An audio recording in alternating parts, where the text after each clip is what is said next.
Hi everyone, today I'm going to be joined by Shel, and she's going to be telling a bit more about her story. So, hi Shel, welcome to Relationship Radio. Good morning. Thank you for having me. This is Relationship Radio, an extension of Marriage Helper International, hosted by renowned marriage and relationship expert Dr. Joe Beam and CEO of Marriage Helper, Kimberly Beam Holmes. We answer your questions directly with research-based principles that you can implement immediately. Regardless of the situation, what we teach will not only make your relationships better, but will also help you to become the best version of yourself along the way.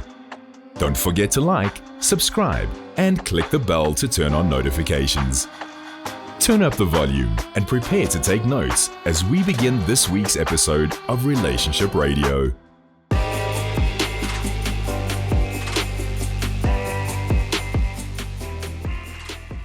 So, start at the beginning. Tell us a bit more about your relationship with your husband, how you first met. Well, we met almost 23 years ago now. He had been a friend of my family through relation with my sister. And we share a niece. His brother and my sister have a child together. But we didn't meet until about 5 years into that relationship. So he had always known there was a sister on the other side of the state, and I knew nothing of him. But we met, and what really first attracted me to him was just his considerate nature and his thoughtfulness and his sweetness, and we really hit it off, and it really was kind of full force right from the beginning. It was kind of love at first sight. And what did he find attractive about you? What was it that he said that he liked about you?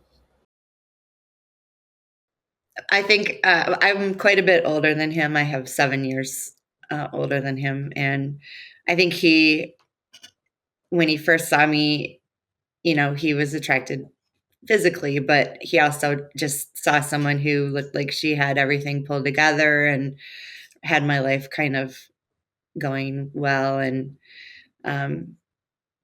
I think we just really had a lot in common. We would sit and listen to music for hours together. We would talk for hours. We really just fell in love quickly. So you had the feelings of being in love. How was the relationship from the beginning? Well, in the beginning, as I said, I was older than him, and I wasn't really ready for a commitment. And I felt like he probably was too young and didn't quite know what he wanted out of life either. But so it was a little rocky in the beginning. I pushed him away quite a bit and hurt him, pushed him out of my life several times. But the final time that I did that, we had split up for about 6 months, and I just couldn't stop thinking about him. And I just realized at one point that this was the man that I wanted to be with. And I kind of worked really hard to make that happen. I drove across the state in the middle of the night to tell him, and I told him. And from that moment on, I committed to him, and we've never been apart since. And then you got married at some point in the journey. Yep. A few years later, he asked me to marry him. I said, of course. And we got married on a beautiful day in July, and all of our friends and family were there. That was almost 17 years ago. It'll be 17 years in July. Wow. So quite a long history with him then. Now at some point, obviously, you found Marriage Helper. At some point, you came through some crisis in your marriage. So what was the cause of that, or what was the trigger of that?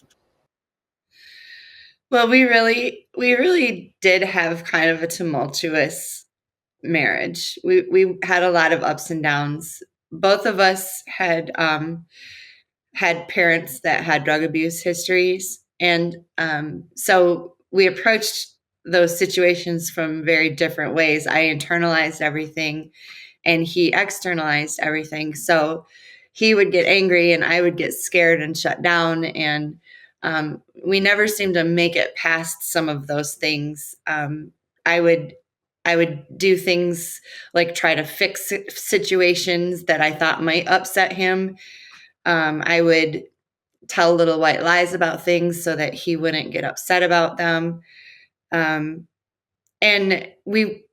what really kept us together through all of those things was that we always sought help. We always went and found therapy or a counselor and talked through it. But the interesting thing is we'd always go and I'd always think that they'd say he was wrong. And it always ended up somehow that I had not handled the situation well. And I didn't realize really until Marriage Helper my part in that. I also want to mention we spent 12 years trying to conceive and have biological children.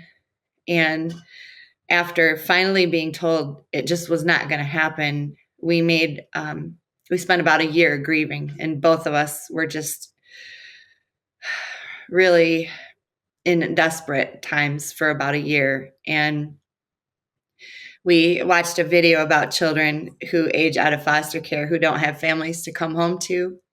And that really broke our hearts for those children because that's what we wanted, was a family to come home to us for the holidays when we were older.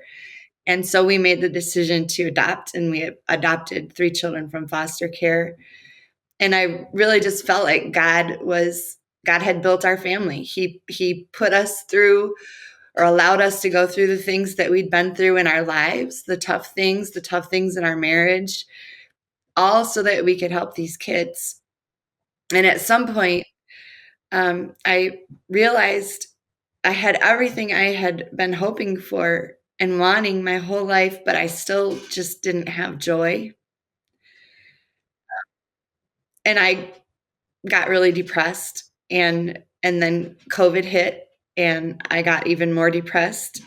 And I think through the process of that, I wasn't looking at how my husband was feeling.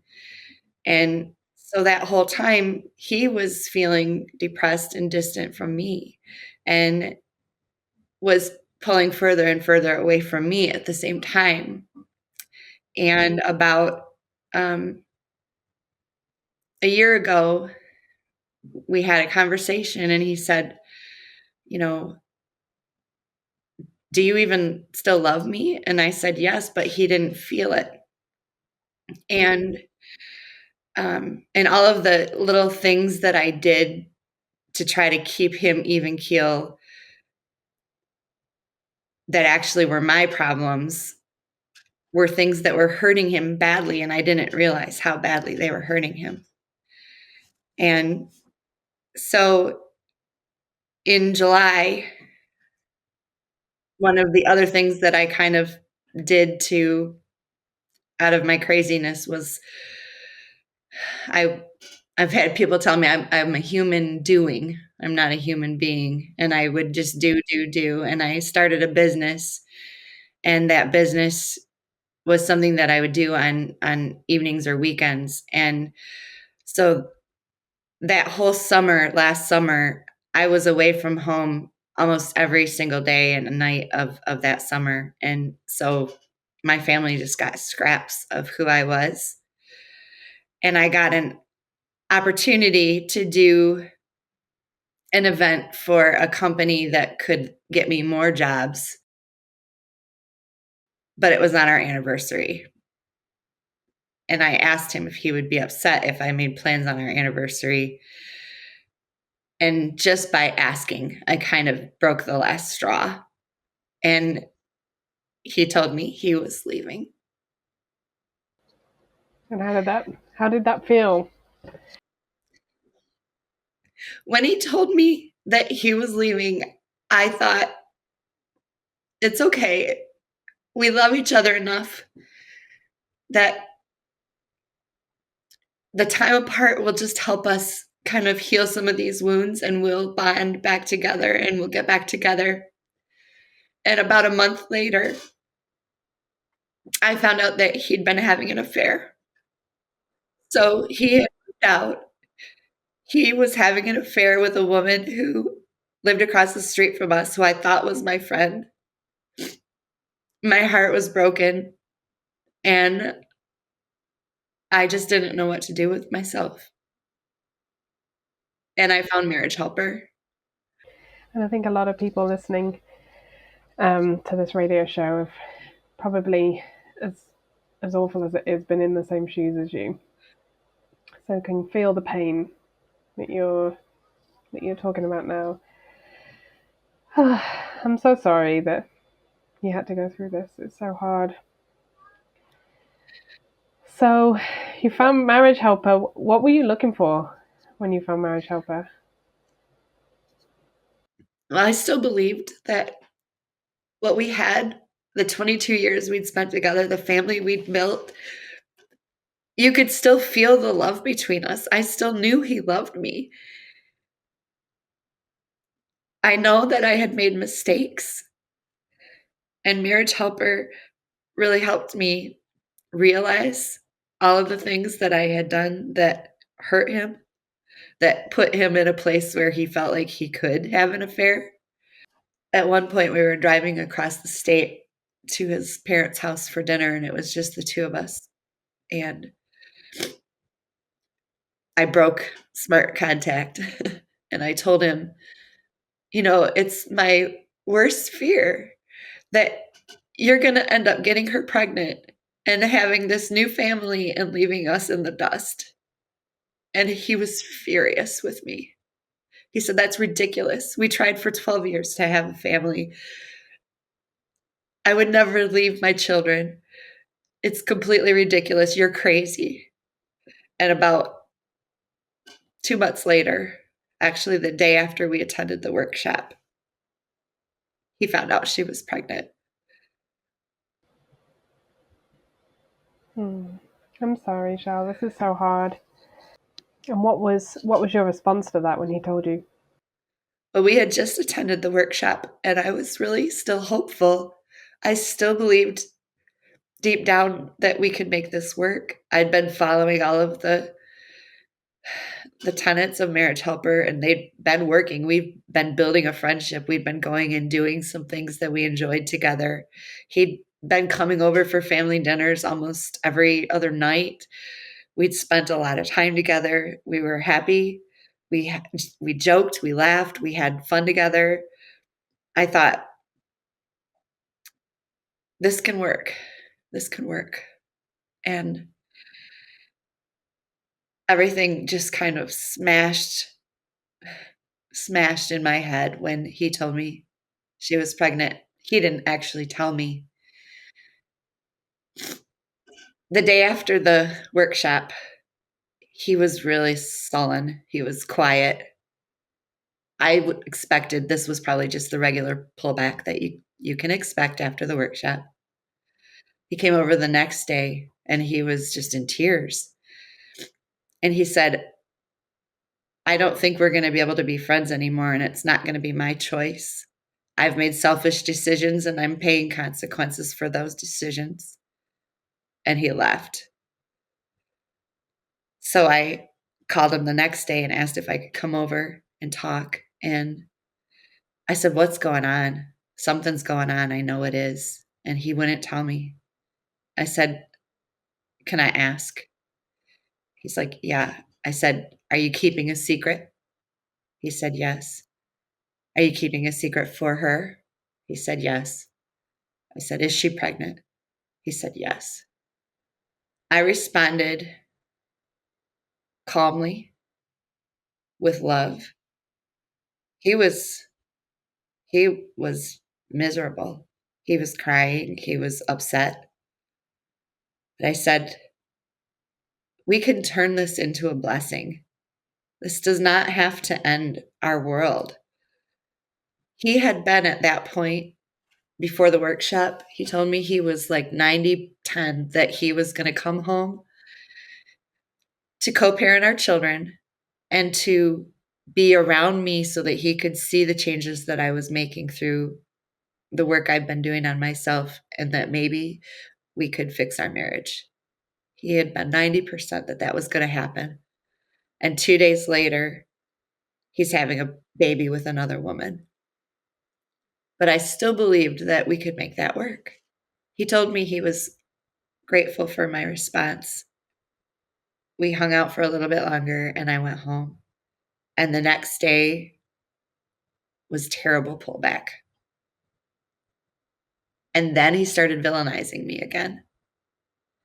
He had been planning on breaking it off with her completely when he moved home so that he could see my changes and work on our marriage. He felt like it wouldn't be fair to anybody if he didn't do that.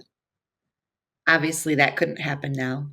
But I was thinking, okay, well, I can be involved in all the communications between you guys and we could still make this work.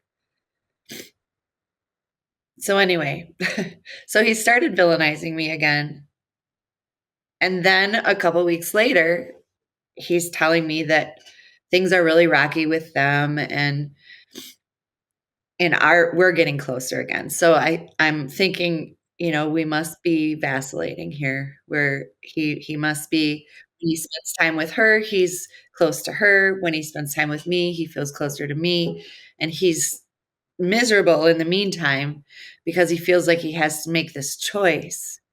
And he has committed to our family and wants to be a dad to our children, but now he's got this other child coming and he's not the kind of man that's not going to be a part of another child's life.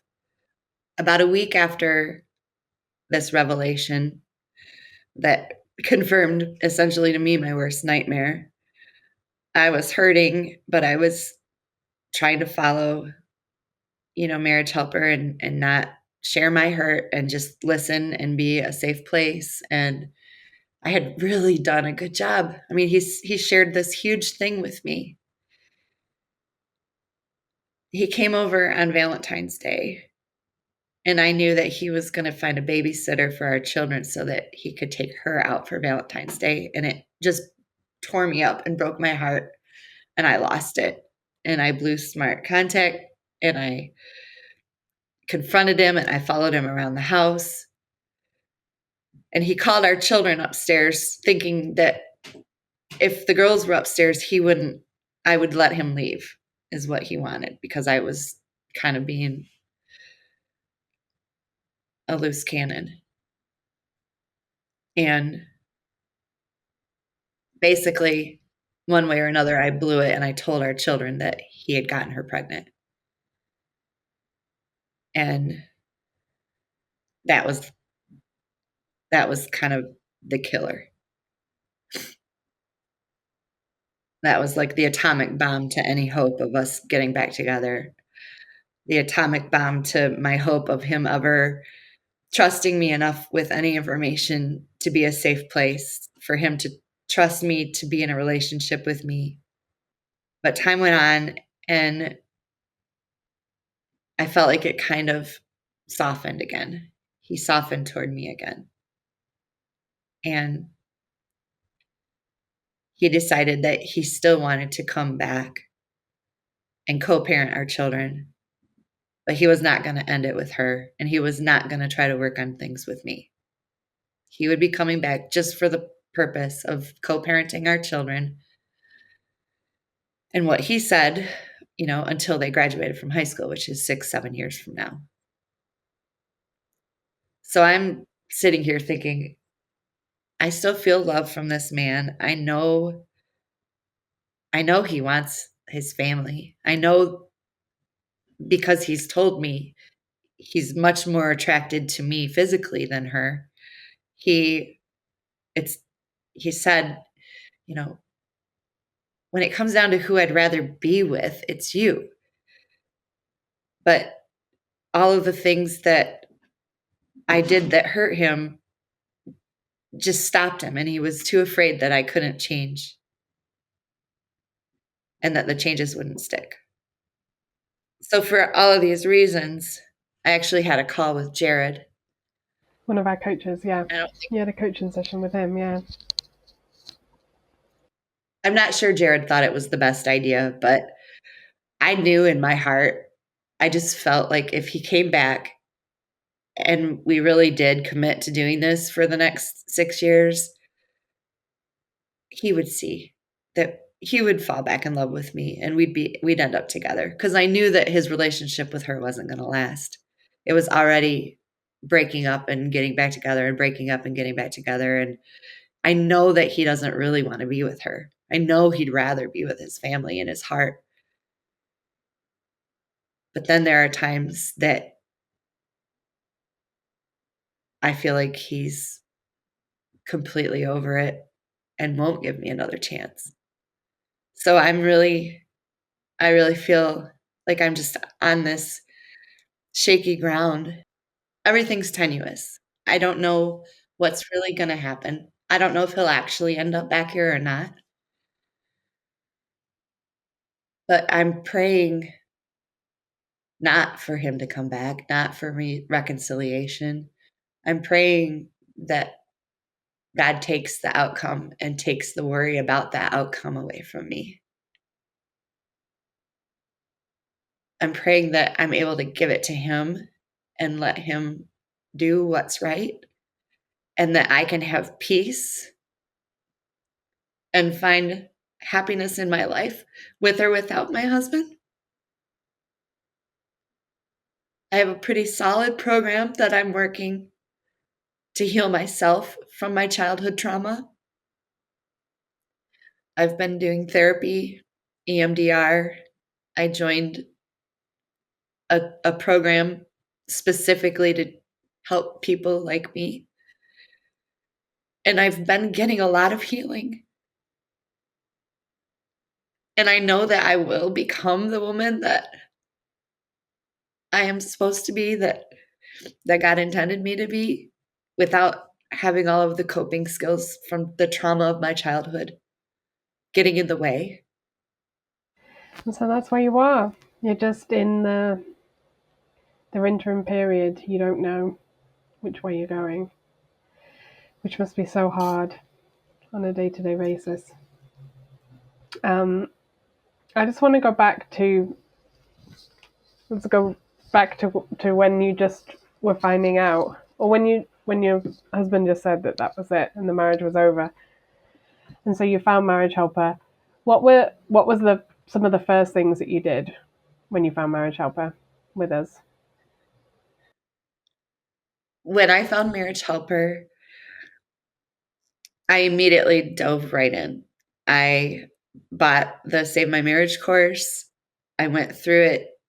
I went through it probably within 2 days, and then continued to go back through it over the next 2 weeks. And then I went back through it over the next 2 months.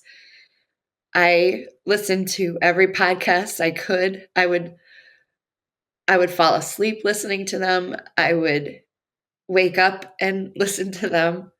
I bought Dr. Beam's book, The Art of Falling in Love. I read that cover to cover on a flight. What were some of the things that you got out of all of that? You know, you were in this point of crisis. Your husband wanted out.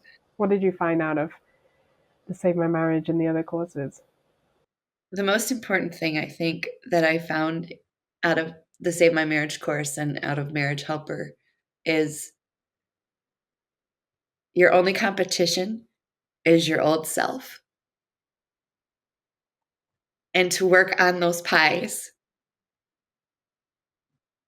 and to give up the outcome, to just be strong and calm and gentle. The smart contact is huge, huge. And then you also, so you mentioned that at some point you went to the couples workshop with your husband. So how did that happen? How did you get him to agree to come to that? And I had asked my husband early on to go to the workshop, and it was a no. I asked him another time when things were good. He said, I'll think about it. Finally, at some point, I asked him, and he said, send me the dates. Okay, I'll go. So I sent him the dates, and he realized that it was 3 very long days. And he said, I never agreed to this. And he started backing out. So I made a compromise. I said, of course, I want you to go because I want to save our marriage. But this will also help us co-parenting our children. And what I will commit to you is that regardless of the outcome of this workshop, I will accept reality, whatever it is. And if that means that this woman is going to be in your future, I will work very hard to accept that and to accept her. It will take time, but I will do that. And so he agreed to go. Now, since then, he's thrown that back in my face several times. It said, you're not agreeing to what you said. I said it will take time. I'm not just going to be like, hey, let's have a party together. So he was convinced enough to come with you, but let's say came reluctantly. He wasn't. His intention when he arrived at that workshop was not to save the marriage. And I would say that that's very common in our couples workshop. We have a ton of people's spouses who come because they agreed to it in the divorce papers, almost, that their spouse had agreed to it. A whole, group of people who are reluctantly there. So I think what we hear from a lot of people is, well, what's the point then? If your spouse doesn't want to be there, what are they going to get out of it? So what do you think? What do you think he got out of it? The first day of the workshop, we did it together. And he took a lot of notes, and we talked during the breaks, and I thought it went really well. And at the end of the day, he said, we need to do this from separate places tomorrow. I'll join the Zoom from my house. You join from your house. I can't process all this stuff together. So that told me he was processing some of what he was hearing. We didn't do all the homework. But he participated in the breakouts. On the last day of the workshop, when they asked what all of our final takeaways were, he said, I think what I've learned the most is that I'm never going to be able to find the forgiveness that I need for my wife on my own. So I was really hopeful that he would then seek therapy or counseling. So he had some revelation about himself from that. He has said several times, limerence always ends, right? Limerence always ends. I don't know if he's being sarcastic or if he really, like, whenever he would talk about trouble in their relationship, he's like, limerence always ends. I mean, one of the things that you've just said there is he had a revelation that maybe he's in limerence with his affair partner. Do you think that was helpful for him to learn about? I think it was helpful for him to learn about limerence. I think he recognized some of what had been going on with them because afterwards, a couple of times he said to me, well, limerence always ends, right? And it ended up, I felt like he was saying it in a way for me to have hope. Like, I feel like he wants me to have hope, but then he tears it away. I think it's just his vacillation. Yeah, he doesn't. It sounds like he doesn't know what he wants right now. Yeah. So how are you able to keep going with all that vacillation happening, and you've obviously got kids that you're taking care of? How are you keeping it together on a day-to-day basis? Not very well. Not very well.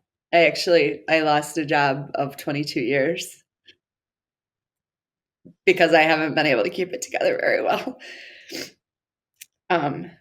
But that job wasn't, So I started realizing as I've been getting healthier that my job that I'd been in for 22 years was really an unhealthy place to be. And I'd known that, but it really started getting to me.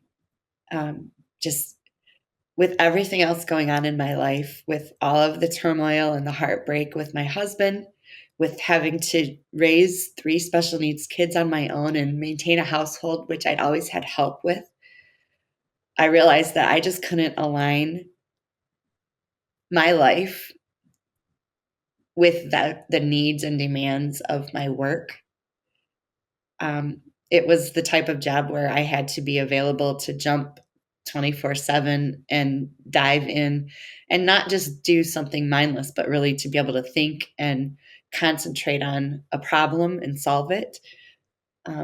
So in the end, my boss and I had a very long talk, and I have ended up leaving my job of 22 years.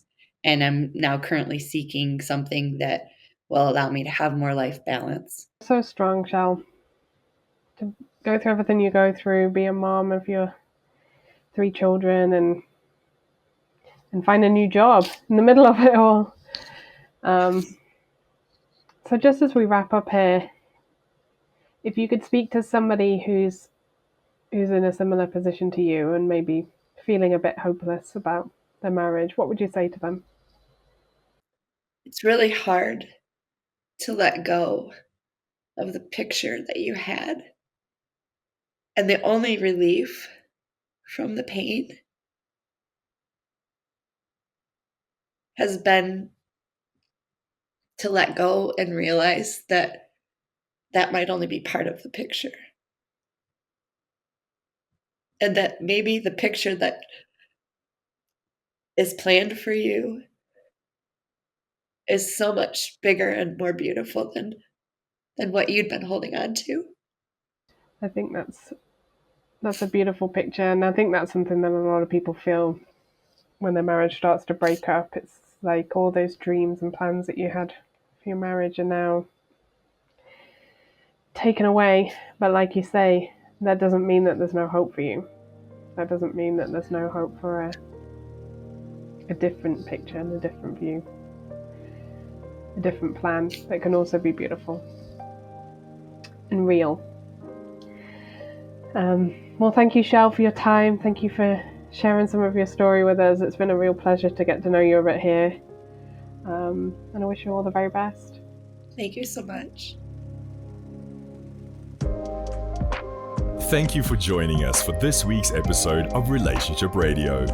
Please refer to the notes in the description to learn more about any resources mentioned in this episode. Please visit our website at marriagehelper.com for more information about our online courses, marriage workshops, and coaching. We exist to help save marriages and strengthen families. We look forward to interacting with you on the next episode of Relationship Radio.